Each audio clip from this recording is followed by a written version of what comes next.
Welcome to the Clemson Dubcast. It is Friday, July 5th. Happy birthday to America, and hope everyone is having a blast out there. At TigerIllustrated.com, we are well into the top 10 of our top 25 player ranking of Clemson's roster that we do every summer. It's generating a lot of conversation, a lot of great points, really no wrong answers when we're dealing with projection, prognostication, and evaluation all rolled into one.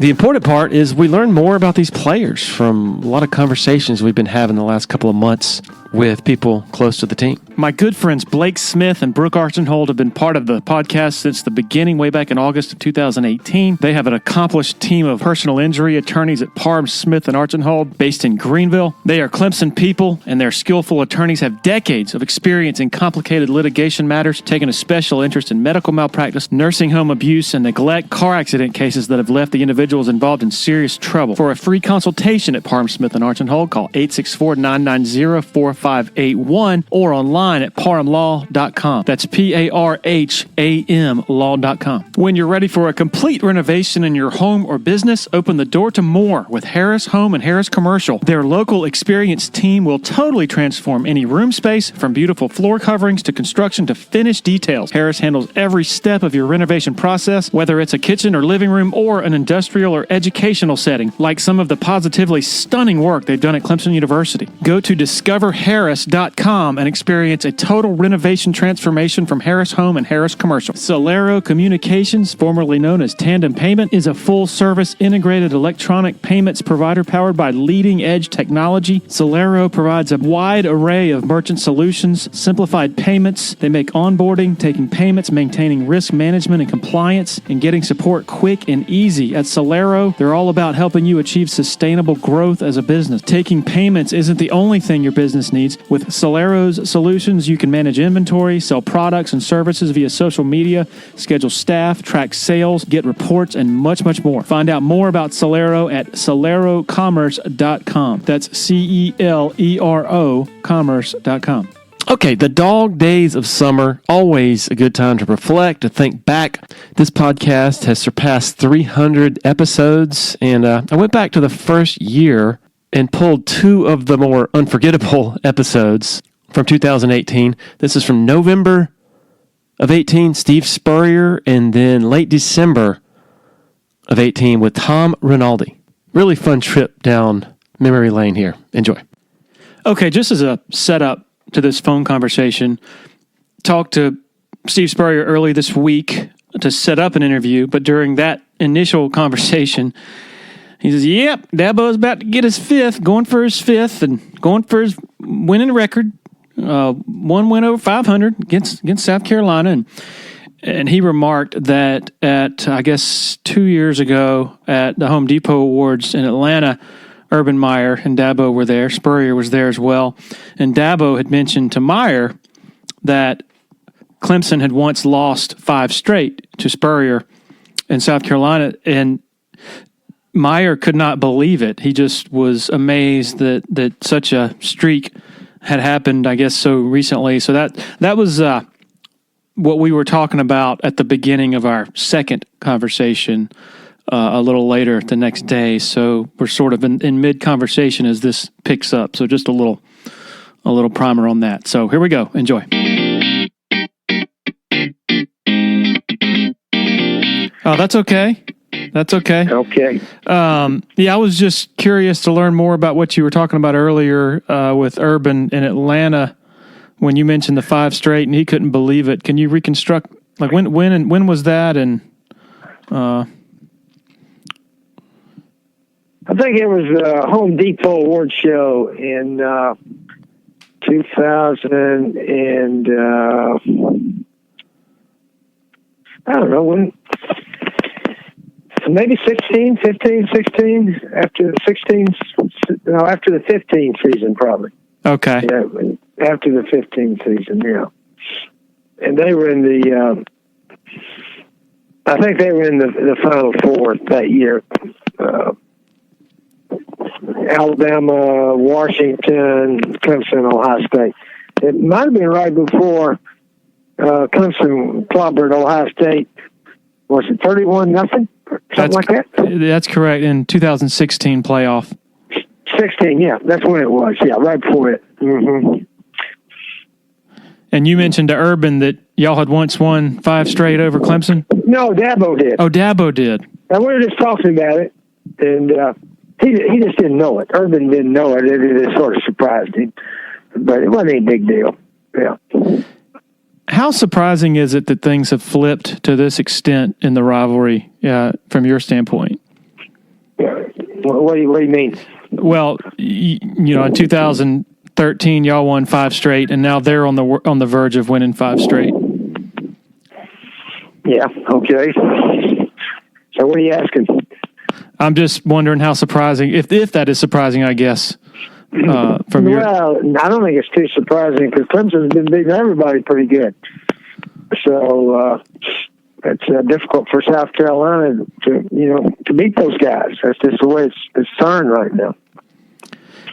How did your relationship with Dabo? How did it evolve? I guess over the years. I mean, y'all are pretty close now, right?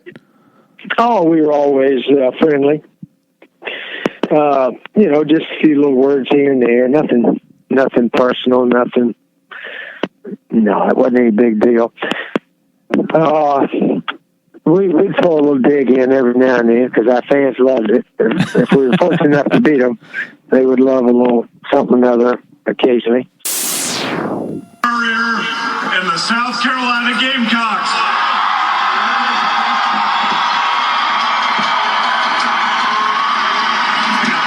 Thank you very much. Thanks to all you Gamecocks for coming down here. You were the difference. Big difference. Hey, these 2 Capital One bowls in a row are pretty nice, but that state championship ain't bad either.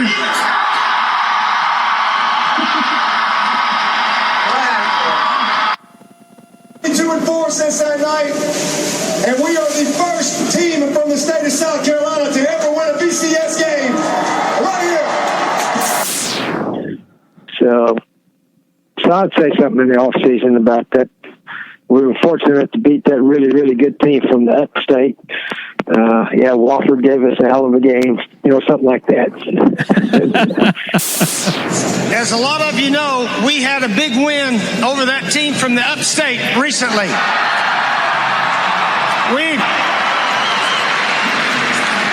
It was a very close game.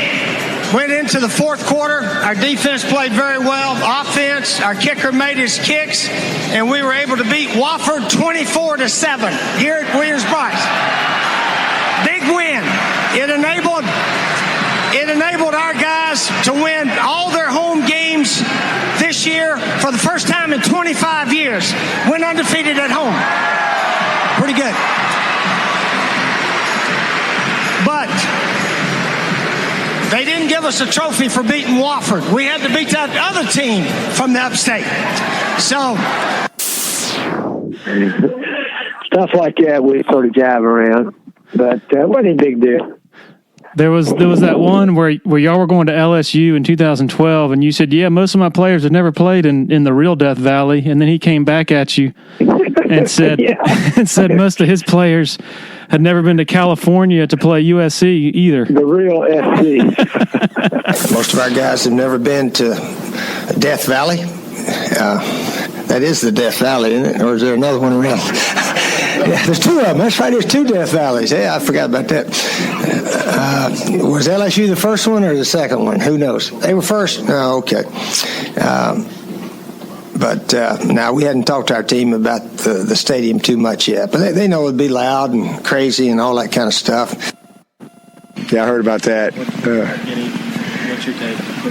Well, I mean, he's it's amazing people are interested in Clemson so much. But firstly, for the record, the original Death Valley is right here. I think in case anybody has any doubts, it's right here. That's the original Death Valley. Do we all agree on that?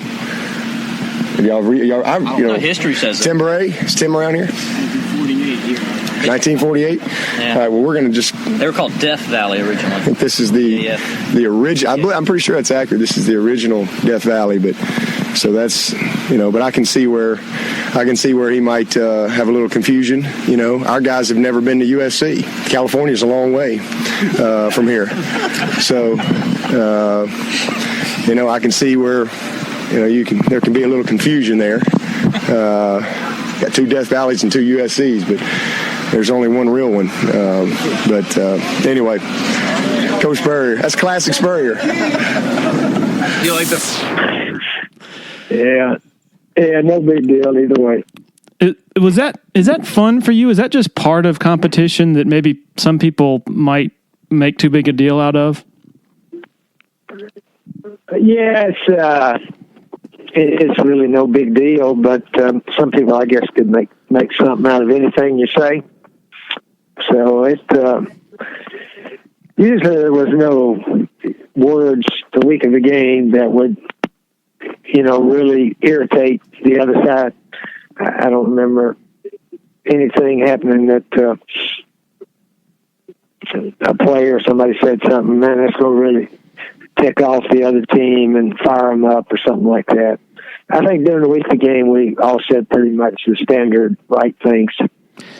Well, there was that, the most prominent episode was 2011 when he thought you said something, and I guess it was Todd Ellis who actually said, "We ain't Alabama, we ain't LSU, but thank God we're not Clemson," or something to that effect.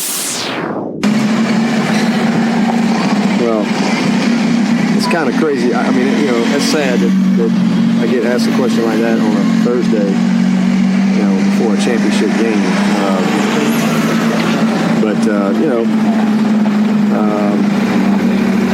I heard that. That's the kind of thing that gets back to you, but. And I don't know if he really said that or not, but I guess he did. There's been no rebuttal. But, if he said that, that's disappointing, to be honest with you. Because I was taught to win and lose with class. And, that's kind of a childish thing to put out there, to be honest with you. I think that, our program here speaks for itself. And I guess I'd have to say I agree with him, to be honest with you. If I had to say anything, I guess if I had to respond, I'd say he's right. They're not Clemson, and they're never going to be Clemson, to be honest with you. And you know what? No 3-game winning streak's going to change that. It's not the first time they've won 3 in a row, and it won't be the last time. It might be 50 more years. But it'll probably happen again. But, I've gone out of my way to be complimentary to them and complimentary to Coach Spurrier. Got a lot of respect for Coach Spurrier, but I'm going to defend my program. I'm going to defend my players, my coaches. I'm going to defend Clemson University because I believe in it.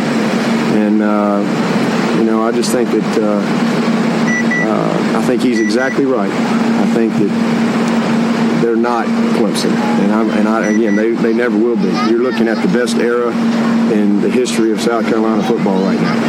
I think they just had their second 10-win season, and they won a championship in 1969 and the 2010 SEC East. And this rivalry,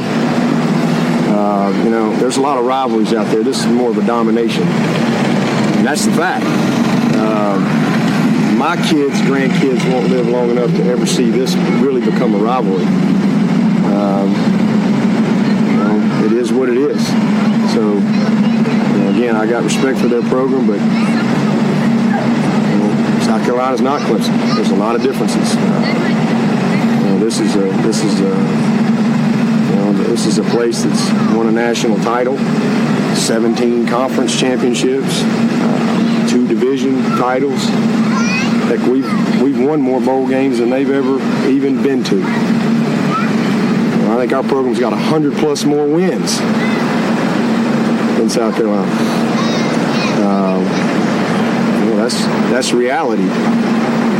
You're looking at, and I've been complimented. That's the best era they've had in 115 years of South Carolina football is right now, and they've done a great job. A great job, and they've whipped our butt the last 3 years. It's my job to change that.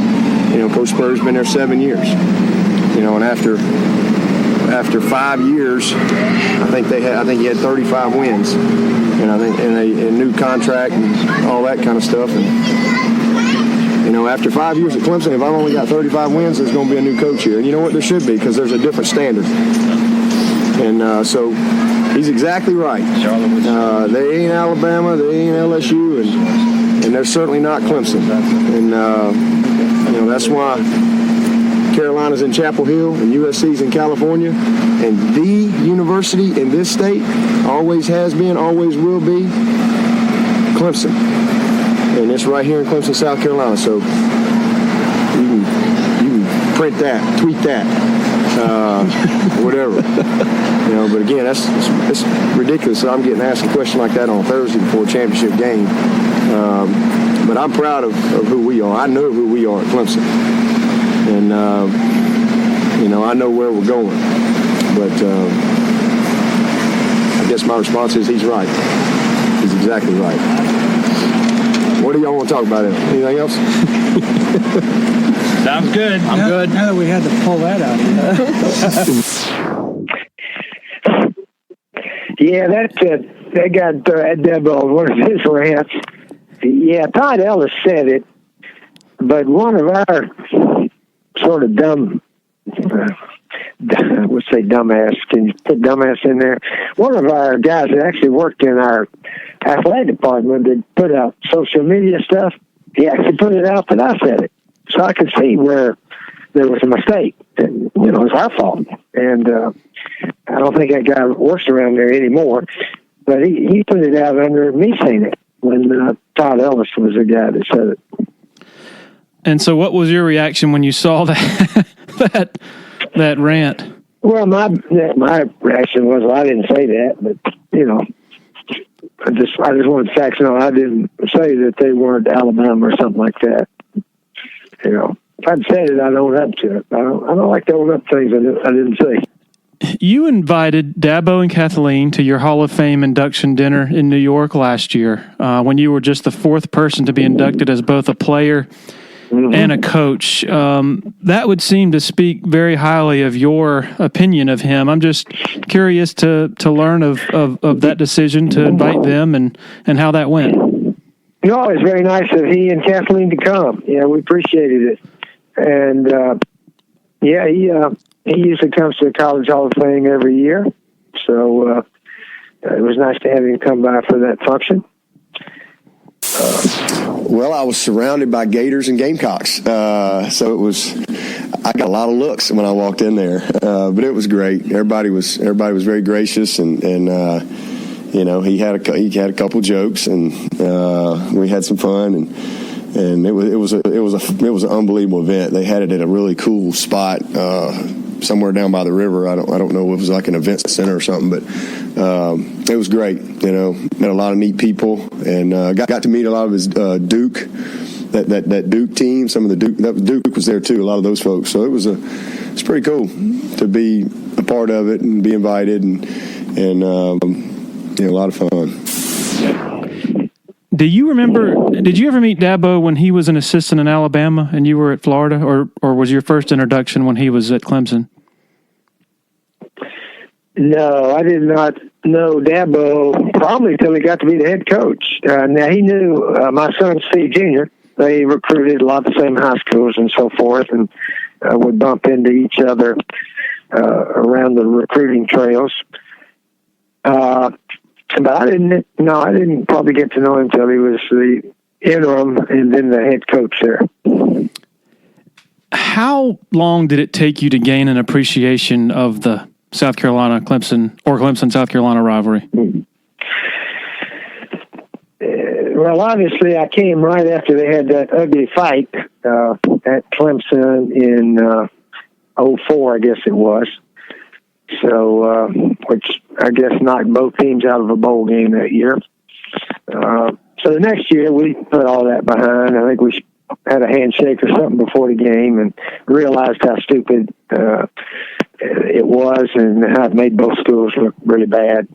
And I don't think we've ever been close to any kind of crap like that since then. So we were glad to get it on a good healthy rivalry status, and they don't need to be out there fighting and kicking each other and stuff like that. And I think it was before the 2011 game when the head official pulled you and Dabo aside and was trying to get a handle on the tensions. He was trying to avoid a fight, and both you and Dabo said that's not going to happen, that both programs had great respect for each other. Am I recalling that correctly? Oh, I don't remember it. It may have happened. I don't remember it. But no, we're not. Hopefully, we need a team as one that comes to fight. We're there to try to beat the other team fair and square, and go back where we came from, and they go back where they came from, and then after that, you move on to the next game. How much did Tommy Bowden's departure sort of shift the rivalry with the turnover? I think it allowed you guys to really take the upper hand on the in-state recruiting at the time. Yeah, we probably had a little bit there. Obviously, getting Clowney and Lattimore and all those guys in-state. But they were signing good players also. Now, we just seemed to have good games during those 5 win streaks. They turned it over a way much more than we did, and we seemed to score touchdowns instead of having to kick field goals, things of that nature. And it seemed like our offense was able to stay on the field quite a while in a lot of those games. So. We just had a better game. Outplayed them that day. And if we'd played them the next week, they might would have beaten us. But it was our day or night those 5 years in a row. What impresses you most about Clemson now in recent years when you watch them play? And did you see that sort of brewing back in 12-13? Even though you were still beating them? Oh, I don't know about all that. But what is impressive is the consistency that they're doing it year in and year out. Players come and go. They go to the NFL a lot, but the next guy is ready to step in there. I think that's how you judge all football programs, the consistency that they can do it year in and year out. And Dabo has got to do a good job with that. Okay, going to share a voicemail that Steve Spurrier left Dabo after the first weekend of the 2014 season, as shared with James Bates, a former Spurrier player at Florida, when James visited with Dabo a few years ago. This is just great stuff. Enjoy. Dabo, Steve Spurrier calling you back 5:45 here on Sunday. Yeah, tough one for you guys, tough one for us. We just got our ass kicked the whole game. Y'all just got yours kicked 1 quarter, it looks like. Pretty much second half or whatever. But that's a tough opener for you guys going to Georgia. That's a tough deal. You guys will be fine as the season progresses. But that was a tough opener there. And that dang Gurley guy. I don't know how we're going to tackle him either. We couldn't even tackle those A&M guys the other night. But anyway, take care, my man. I'll talk to you later. I want to set that up. All right, so they played on Thursday night. Played Texas A&M at home and just got smoked. So then we go to Athens on Saturday night and we get beat. It played really bad in the fourth quarter, especially. So I come in. I was in a meeting, and I come out of my meeting and I got a voicemail from Coach Spurrier. And I'm like, what the heck's he calling for? But that's just the kind of guy he is. That's the way he is. And he's calling me. He's calling to lift me up, you know. And his way of lifting me up was like, yeah, we got our ass kicked for 4 quarters. You know, you look like y'all just got yours kicked for maybe a quarter or half, you know. But you're going to be okay, you know. I don't know how we're going to tackle that guy either, you know. But that was just his way of really being a friend and just saying, hey, offering some encouragement. And only the way that Steve Spurrier can do it. Okay. All right, listen, you don't need a whole bunch. I'm talking too much. But, yeah, what time is the game this Saturday? The game's at night. Oh, it's going to be at night. Okay. Well, I'll get a chance to watch it. And Gators play FSU. They're playing at high noon. So I'll get to watch that one also, and then go from there. But I pull for Dabo, and not in this one, of course, but other times I'm not eating up in that rivalry because I don't live in South Carolina. But it was good. It was a fun rivalry. The 10 years, I guess, I coached it. How often do you and Dabo communicate? Oh, every now and then I'll call him. He'll call back or something. Every now and then, but not weekly or monthly or anything like that. Maybe once every 4 months, something like that. When you communicate with Spurrier now, do y'all just sort of laugh at a lot of the spats that y'all had that had everybody in a tizzy? Yeah. Oh yeah. Yeah. He called me. He called me a couple weeks ago after we won the beat Boston. He called me and just congratulating me, left me a nice message, and yeah, we and then this is kind of the time where I'll be with him. I usually am around him in the December, January time. I'll be with him 2 or 3 different times, and we'll cut up, have some fun. We had a couple events last year, and he messed up and let me have the mic last. He had it first twice. So yeah, we go back and forth, man. I'm glad Coach Spurrier's back in coaching, and I'm really excited. I'm excited about this new league, first of all, and the opportunity that it's going to create for so many good football players to have a chance to go, make a living playing. And I think it's going to be a ton of fun, man. Hadn't really been a lot said about it as of right now. I guess they're just kind of waiting to make a push in January, but I think it's going to be awesome, and he'll be fun to watch. So he's excited about it, but definitely glad he's going to be back on the sideline. He told us a story about you leaving him a voicemail after they got their butts beat by Georgia in the 2014 opener. Yeah. And you said, "Yeah, we got our butts kicked too. Keep your head up," and this and that. Was that a normal occurrence? I guess that type of. No, I just had that one time. I think Georgia beat both of us that year, so forth. Yeah, I think I said at least you guys were in the ball game with them. We got clobbered. Yeah, but anyway, yeah, Dabo. Listen, Dabo does a super job, and he does it with class, and but hopefully the South Carolina can get him this week. I don't know; it'll be difficult. But I obviously pull for the Gamecocks in this one. Okay. All right. Thank you, Coach. All right. See ya. Appreciate it. Bye-bye.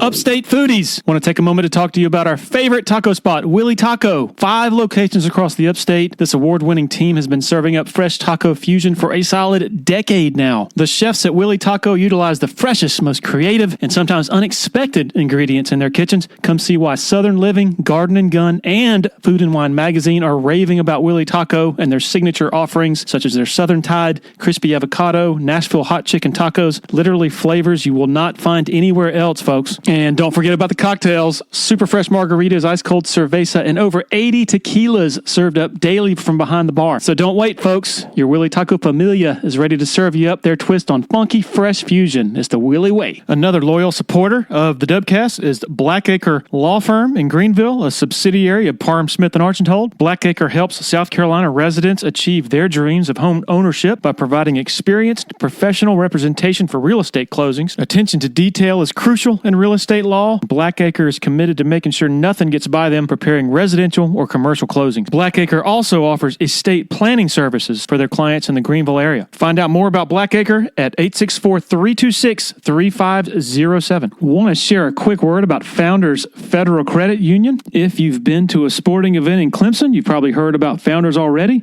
They are the official credit union partner of the Clemson Tigers. In addition to that, all Clemson faculty, staff, and students are eligible for membership as well as IPTAY members. Its office is located beside the Walmart Neighborhood Market on Old Greenville Highway in Clemson. For more information, go to foundersfcu.com.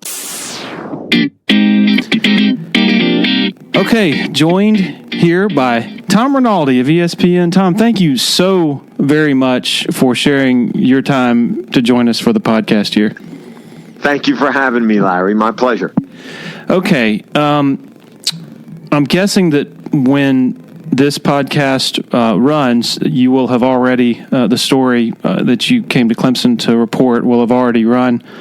on ESPN. So maybe if you could just share some background on the story that you've done on Dabo and his time at Clemson, and I guess the 10-year anniversary of his taking over as head coach at Clemson.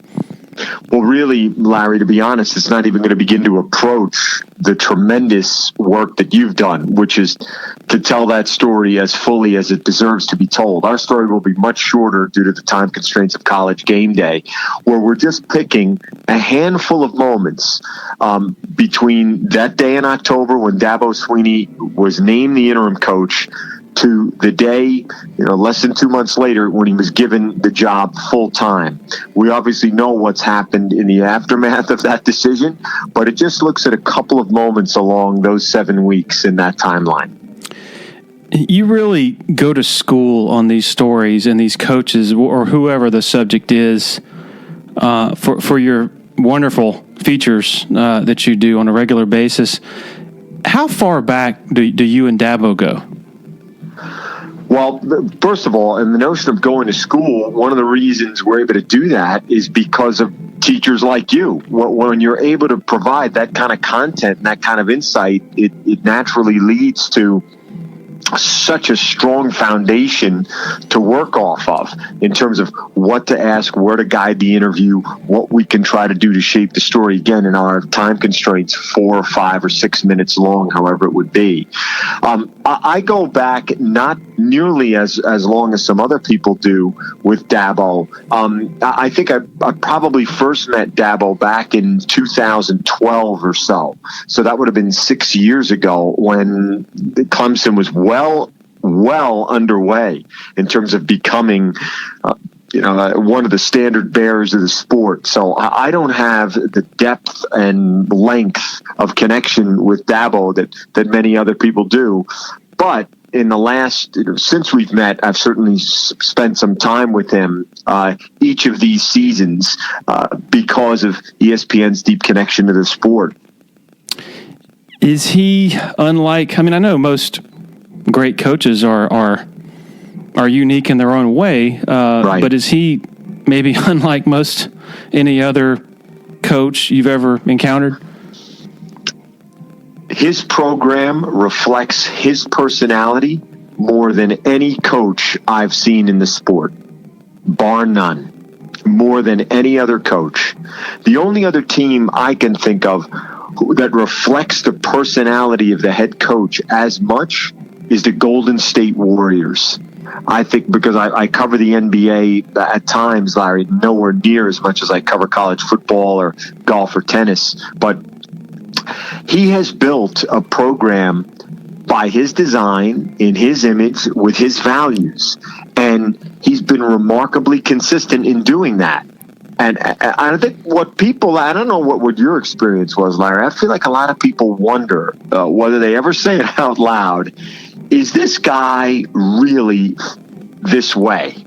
Is he too good to be true? Is this an act or is it authentic?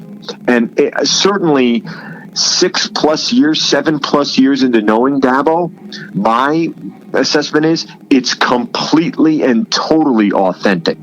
And there's reason behind all that he does. And a big part of that reason ultimately comes from his past experiences and what he saw in that notebook, Larry, that he's kept for such a long time, that he filled with ideas should he get the opportunity.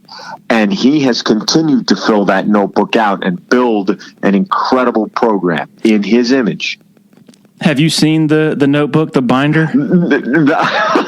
No, I haven't. I'm eager to do so, but catching him in bowl season and everything else here as we're trying to do the story, Larry, you had better timing than we did. And you're referring to the series of articles we did back in October to correspond with his the official 10-year anniversary, October 13th. Very flattered, obviously, that somebody like you would read that and use that in your pursuit of the story. What did you learn in your pursuit of the story as you came to Clemson? What was the most profound thing, I guess, that you took away from it that you discovered? Wow. Well, where do we begin, Larry? First of all, again, the series is so revealing and so insightful if you're a storyteller. And storytelling is built around anecdote, right? Because there's always going to be people who can break down strategy and scheme. There's always going to be people who can give you the XO. But to me, people remember and relate more to a story. And one of the most telling moments that Dabo shared with you and with us was his first action after he got out of the Terry Don Phillips' office, the AD who gave him the interim job, was that he walked into a storage closet in the facility, called his wife, Kathleen, and then tried to gather himself as best he could and regain his composure. And of course, what did he bring in there with him? That binder. And he began to flood it with more and more ideas, coaching staff, players, fans, training, everything. Because Terry Don Phillips had told him, you're empowered. Act like you're the head coach. Do whatever it takes to fix this. You're empowered. He spent half an hour in a storage closet, and in the next half hour, he walked down the end of the hall, and he fired the offensive coordinator. That tells you something about his confidence and his conviction an hour into receiving the interim tag. You know what was really fascinating to me was his word choice that he used on that call to his wife, Kathleen. He said, honey, we're fired. And she starts crying. And then he said, and it gets worse. I'm the interim coach. He didn't say, but I'm the interim coach. Did that strike you as...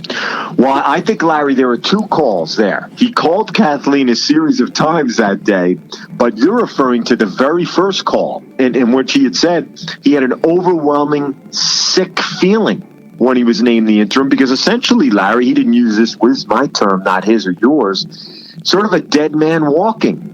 That when you go back and you look all the way back to the 1980 going forward to Dabo, the likelihood based on empirical evidence that an interim who serves more than one game gets the head job, it never happened. Dabo flipped that around. He understood that. And it was after the Terry Don Phillips meeting where he then called Kathleen back and said, we might have a chance. We might have a chance. So that one meeting, how important was that meeting? Well, 7 weeks before the decision in terms of what Clemson football has become.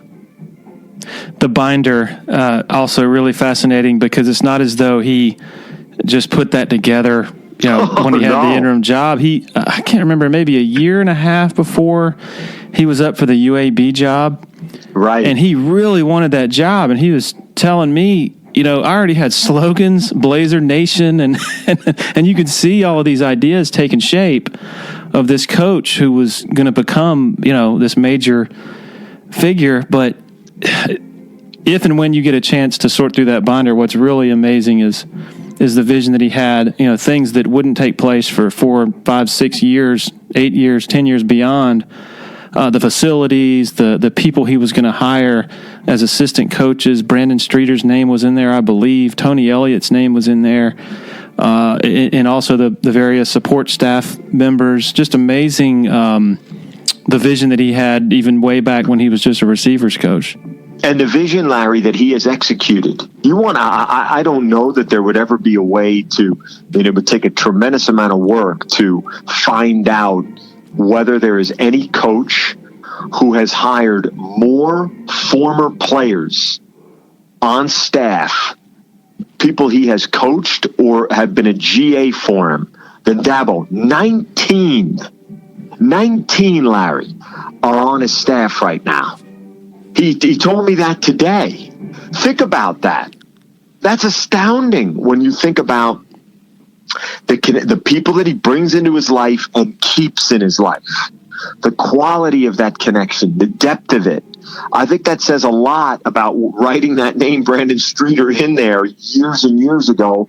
Tony Elliott, the incredible story, Larry, of how he told Tony that he was going to hire him, where he did.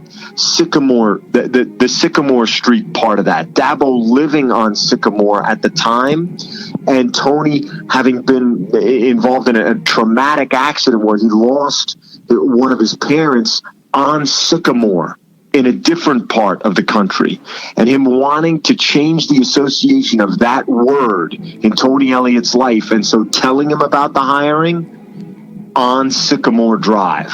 That is an amazing, amazing anecdote that I think that's a window into Dabo. Can you take our listeners inside your process? We're sitting here 2 days before the Cotton Bowl. I'm assuming your story is going to run the day of, correct? Yeah, it'll run in College Game Day. Okay. You are obviously immersed in the finer points of this story right now. How long do you go until, you feel like, okay, I have enough? I mean, you were just there today during media day, chatting up Brent Venables, and you said Dabo Swinney told you something today. How long does this process last, the reporting process, before the finished product begins to take shape? Well, Larry, all of that reporting hopefully can help serve SportsCenter as a venue, our other shows and shoulder programming.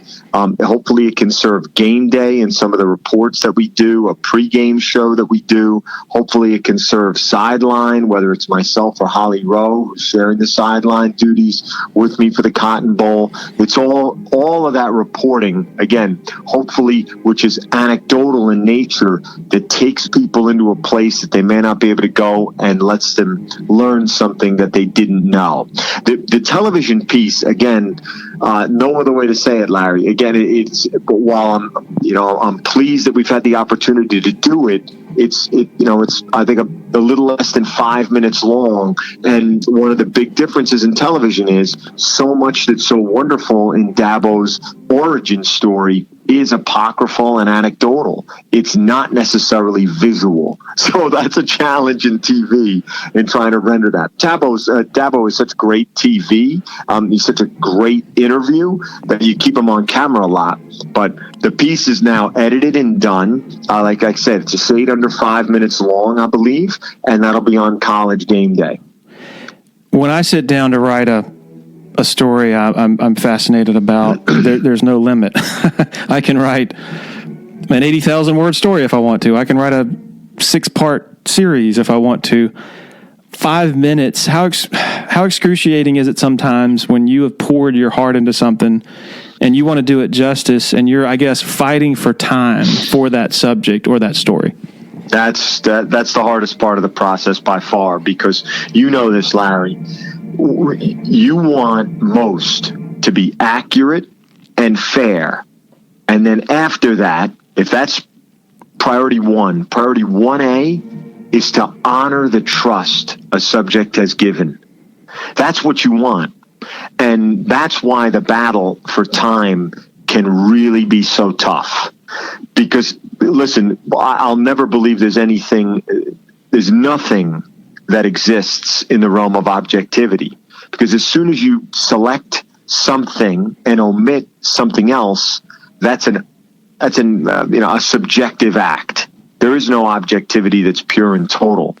But what there is sin of omission. And a lot of times, I think that's the sin that TV can bring, and that I frankly commit over and over, the sin of omission, where we're not able to share the story as fully as we'd like to.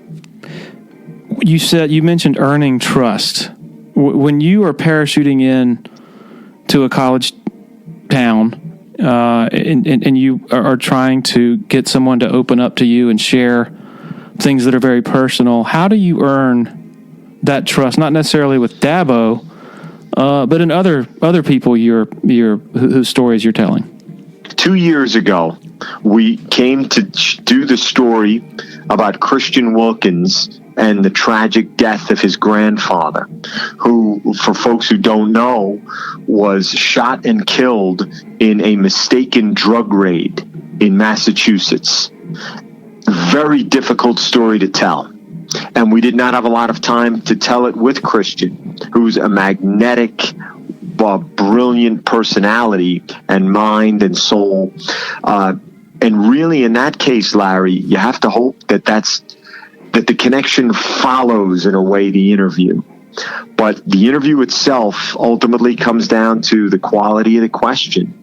Are you prepared, and hopefully are you asking the right questions, listening to the answers, and following up in the right way? That's the ultimate bedrock of a story of that nature. I mean, I'm still in touch. I mean, I see Christian all the time, but I'm still in touch with his mother, who is such a remarkable figure. His whole family story, Larry, as I'm sure you know, is an incredible portrait of success when you consider secondary, collegiate, master's degrees all over the family. He has many siblings who are successful.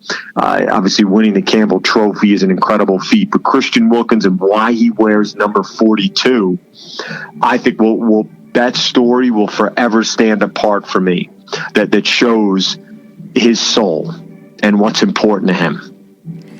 You've also grown close with Nick Saban, which is a lot harder than growing close with Dabo Swinney or Christian Wilkins. What has that been like, the relationship with him, and maybe some things that you know in knowing him that the outside world might not know? So Nick Saban has been kind and cordial to me almost from the jump. I think the first sit-down interview we did was very rocky. I'll leave it at that. But after that,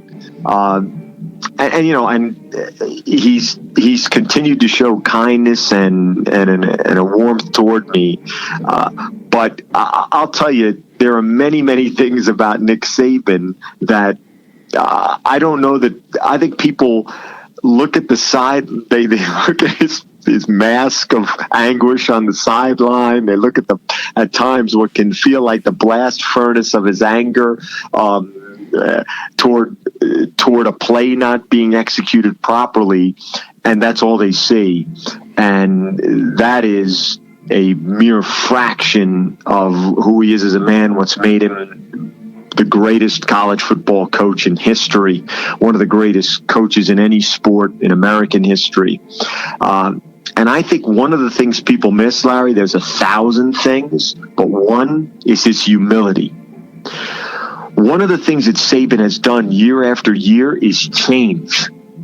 You have to, he came into this season having lost 6 coaches. He had to replace 6 coaches on his staff. He's always willing to listen to a new voice, to entertain a new idea, to change from power to pace, from pace to pro style, and not just in strategy, but in human connection. I think he's far closer to his players, Larry, than people have any awareness of, and does a lot more for them than he lets most people know. Yeah, the thirst and desire to adapt and to seek new ideas. Dabo is also really, that's one of his, I guess, trademarks. Are obviously the presentation, the outside, the comparison with Dabo and Saban is like they're opposites, but are they more similar than a lot of people who are following on a surface level understand? Oh, there's no question that they are. There's no question that they are. And I think part of that, again, is their shared authenticity. As different as they are as souls, they're very similar when it comes to being the genuine article. They are who you largely believe they are.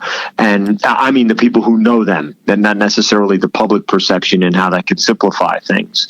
And they get along well. The two of them do. I think there's a great respect between the two of them. I know that Nick Saban has tremendous respect for what Dabo Swinney has built. And we all know what Swinney has said and how he feels about Saban and the program being the standard and the rest of y'all bus and all of that. So I think there's a lot that's shared between them, that there really is. And I'll tell you one of the things, considering that Saban is, a decade and a half older than Dabo, he hasn't shown any sign, Larry, of his passion waning. Certainly not that I see. One of the first places you see it, and you know this, is in recruiting. And boy, Nick Saban still gets out there and actually enjoys recruiting. Is the difference between the two, the biggest difference, maybe the environment? You've been in both of their football facilities. the Clemson football facility is obviously about fun with the slide and the games and all that stuff. And then the Alabama football office, I think I heard you say this on James Andrew Miller's podcast, maybe within the last year or so. You said it's all about tension and stress inside those walls in Tuscaloosa. Am I getting that right? Yes, it's a pressurized environment. There's no doubt. You walk in there and everything is pressurized. And typically, the thought in any management book you'd ever read was that people do not operate best under tension. They don't. Then I would ask anyone who's written that line or subscribes to that philosophy, which seems to make a lot of sense, to understand what a contradiction to that Alabama is with its success. A lot is demanded.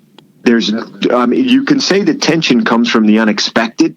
If that's the case, it's not a tense place.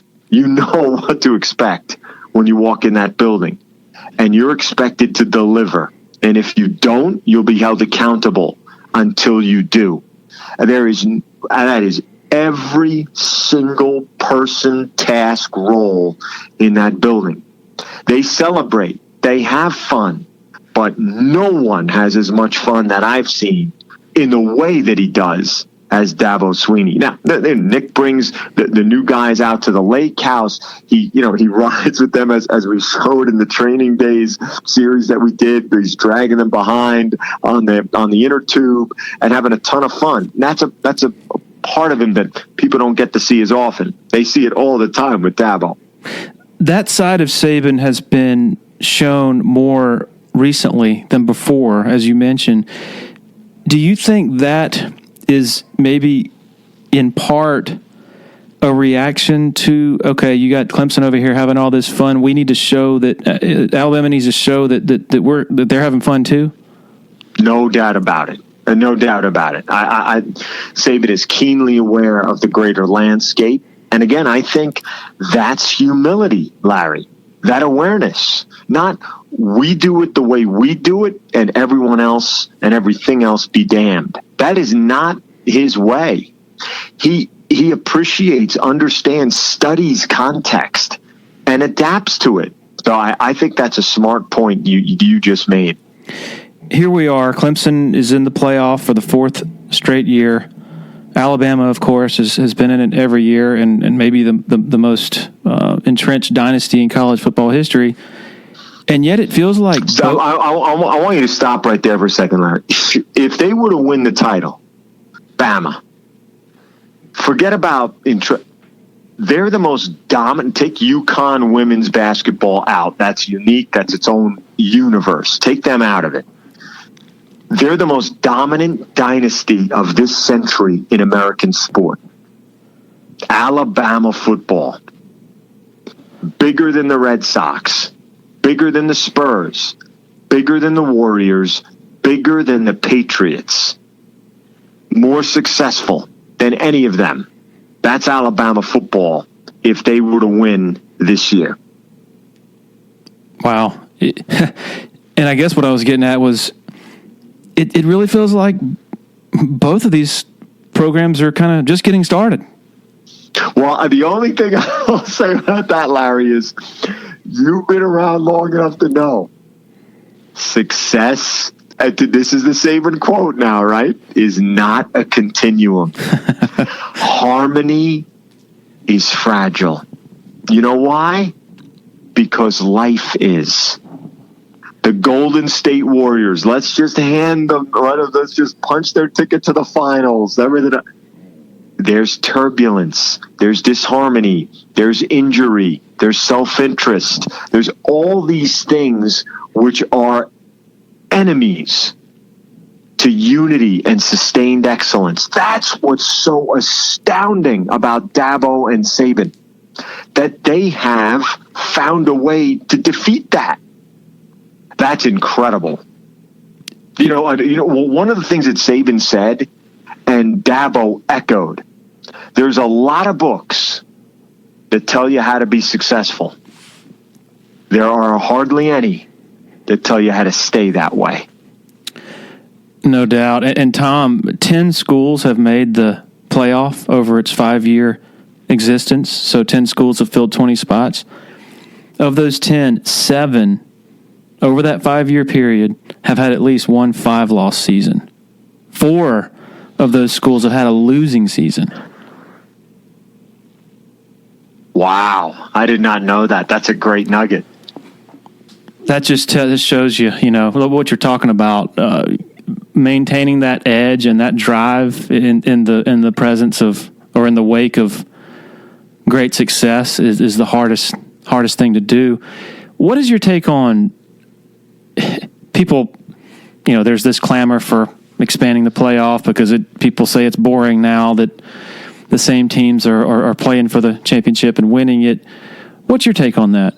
Well, let's get to how you define boredom. Boredom comes from indifference.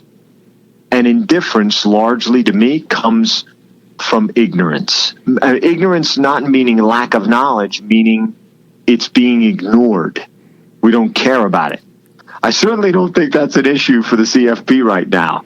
And I realize that we're deeply entrenched in it. We love the sport. But I don't think we're overstating its spot in the landscape, in the American sporting landscape. I think college football is, if you're going to make the case that the 3 biggest sports in the country in no particular order are the NFL, the NBA, and college football, that's pretty good. And I like the current format. I really do. You know what I'm not sure a lot of people appreciate is the presence of 2 dynastic programs. I think Clemson qualifies. And, what do connoisseurs of any sport do? What if the 95 Nebraska team could play the 2001 Miami, coexisting, 2 dynasties coexisting is so rare. And I'm not sure, nobody really talks about that regarding Alabama and Clemson. Do you see what the point there is? That a legitimate argument in your mind? I think it's great for the sport. I do. I understand that everything in the NFL is designed to create parity, but parity at times feels a lot like, dresses a lot like, looks a lot like mediocrity. It does. And to have 2 teams that go against each other time after time, I know people say, well, we want to see somebody new. Well, that's easy. Then beat them. Show that you're better and beat them. And again, there's so much about the clash between the 2 in terms of culture, style, and the games they've produced by and large, Larry. 2 of them have been 2 of the great championship games in any sport this century. Yeah, no doubt. Have you been able to get any reflections from Dabo about, I guess, memorable recollections from you about what it's like to be facing his alma mater every year, and for that to be the bully on the block, the team he out of the womb was pulling for? I don't think I don't think right now, considering what he's built, and again, it being in his image, I don't think that resonates as much with him as it does perhaps with us as a storyline. I don't. I think he's driven to sustain this excellence, and he obviously sees Alabama as having done so. That's a model, but truth serum or him in a very relaxed state, he's going to tell you, we're not far off. And he's right. The best is yet to come is what he says so often. Yep. Tom, thank you again so much for your time. Thank you for the kind words about the articles we did a few months ago, and just really, really appreciate you sharing your insight with us and your thoughts on Dabo and a lot of other stuff.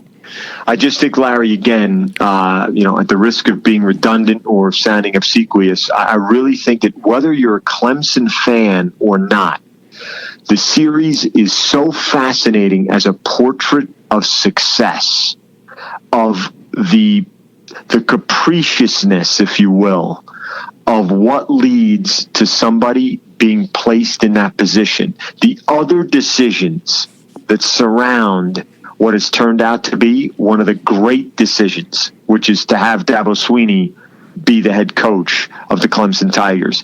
It is fabulous. And again, whether you love Clemson football or you don't, it's a great case study of how a success happened. I want to share with you one anecdote from when Dabo allowed us to, and thank you again, by the way, when Dabo allowed us to trail him as he walked around the old McFadden building, the old football offices, to sort of retrace his steps that day.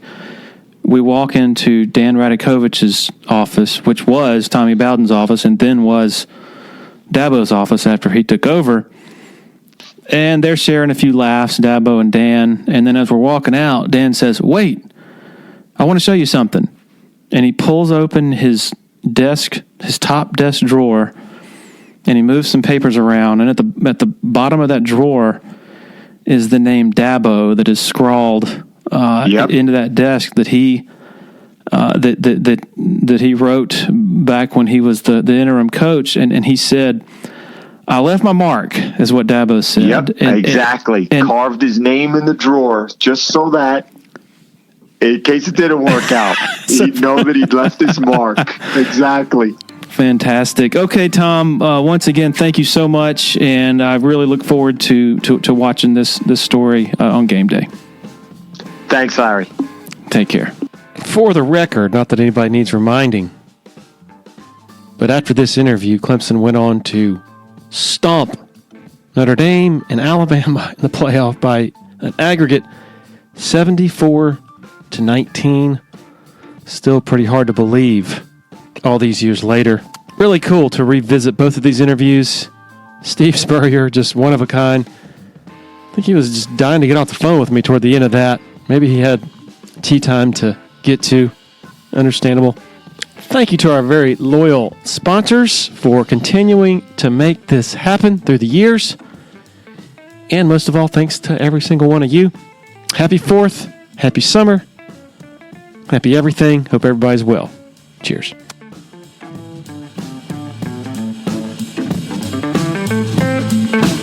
Thank you.